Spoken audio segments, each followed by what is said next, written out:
Hello, and welcome to another Netflix Picks. This week I've chosen to talk about a fantastic science fiction movie that almost perfectly combines elements of the war film and the sci-fi. Monsters: Dark Continent is surprisingly good, although there are a few issues here and there. This movie is a sequel to the 2008 film Monsters, which you can also watch on Netflix. Although I highly recommend watching both films, you really don't need to see one before the other, as Dark Continent functions well enough on its own.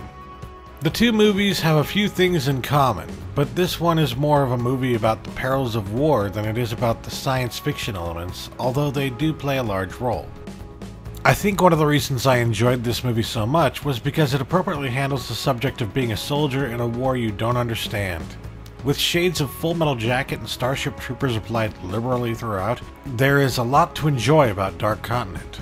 That being said, there are also a few problems with the movie that are glaringly bad.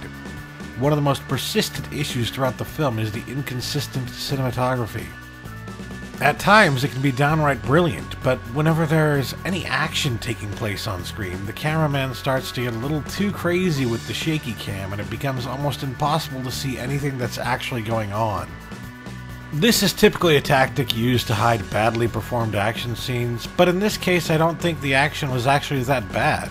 In fact, if they had simply given us a steady shot of the action on screen, it probably would have been much less confusing and much more entertaining overall. Thankfully, this is literally the only situation in which the cinematography is somewhat sloppy. Whenever we are given an opportunity to slow down and get a closer look at the characters in the film, the shot selection suddenly becomes a lot more carefully chosen and much more interesting. The story itself is pretty damn good, if not a little cliché. As much as I enjoy the whole war is hell storyline, it's not as if we haven't seen it perform just as well in a dozen films before this one. That being said, there were several times during Dark Continent that I was struck with the feeling that this was light years ahead of American Sniper in terms of the subject matter. This isn't to say that Dark Continent director Tom Green is better than Clint Eastwood, but rather that the details of the written work are much more in-depth and true to life than in other popular war films that were released around the same time. If I were forced to choose between the two, I'd say that Dark Continent understands the terrors of war a lot better than American Sniper, which really says something. Them's probably fighting words for some of you, but just trust me on this. Even if you haven't seen the first Monsters movie, give Dark Continent a shot.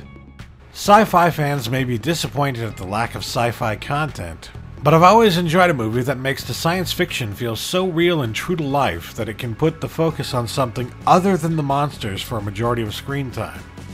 If you feel the same way, do yourself a favor and check out Monsters: Dark Continent.